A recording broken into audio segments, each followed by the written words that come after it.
Hey, what's up everyone? Morey Croson here, and today we're going to be talking about the wrist position. I've got a lot of questions about this and how to really correct or get into a neutral position during the actual throw, and what that actually looks like. So real quick, just that neutral position is going to be as you're coming through, making sure that everything that stays nice and vertical as you're actually coming through, getting the nose of the football facing straight ahead. But I'll go a little bit more in detail of how that should look during the actual throw right now. Before we hop into the video, if you're a quarterback and you're looking to improve your game, I highly recommend subscribing to the channel. We have different breakdowns, we have different exercise videos, we have different technique videos to really help you in better understanding how to throw the ball further, improve your release, and just really get the most out of your overall performance. So go ahead and subscribe down below to get started, and we'll get going with the video.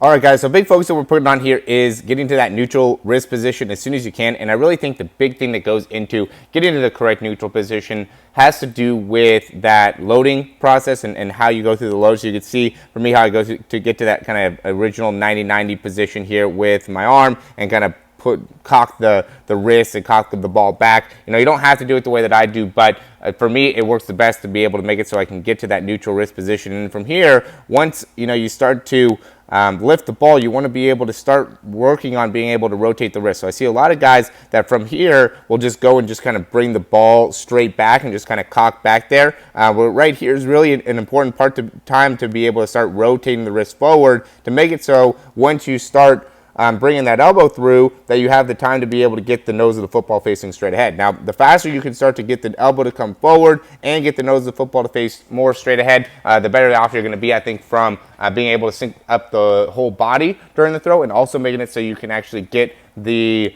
trajectory of the ball to be correct. So, you can see me being able to start to rotate the nose of the football to make it so now as soon as my elbow gets all the way around here, that nose of the football is already facing towards the target, and now I'm ready to release it. So I'll see a lot of guys that when they get to this position, the ball will be more faced off to the side or more straight upwards, and then at the very end they have to do a lot to be able to get the ball back down. But if you already have your wrist in a good neutral position, so notice how my wrist is nice and straight, that makes it so now when I'm throwing the ball, I'm able to come a lot more down on the football instead of if you have your wrist more bent off to the side. So we see people that when they're trying to throw, the wrist is either bent to the side or they could even be kind of backwards with the wrist, and again, you can't really see this as good just because of the frame rate, but essentially what that means is that your wrist is like bent backwards here, right? And then you're just trying to kind of like flick the wrist in order to throw the ball. So if the wrist was bent back like this, then really trying to overemphasize trying to like flick the football forward rather than coming from that neutral position, right? It is a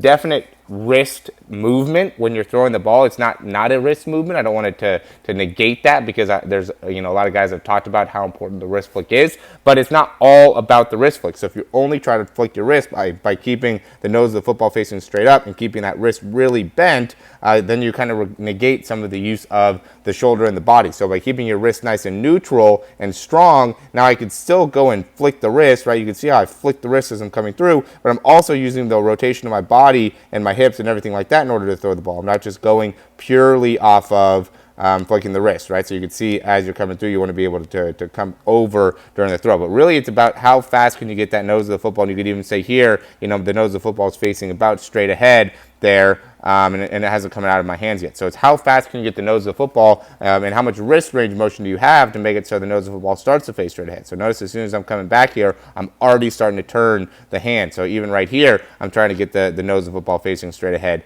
And the closer and the sooner you can get that nose facing forward, the faster your overall release is going to be.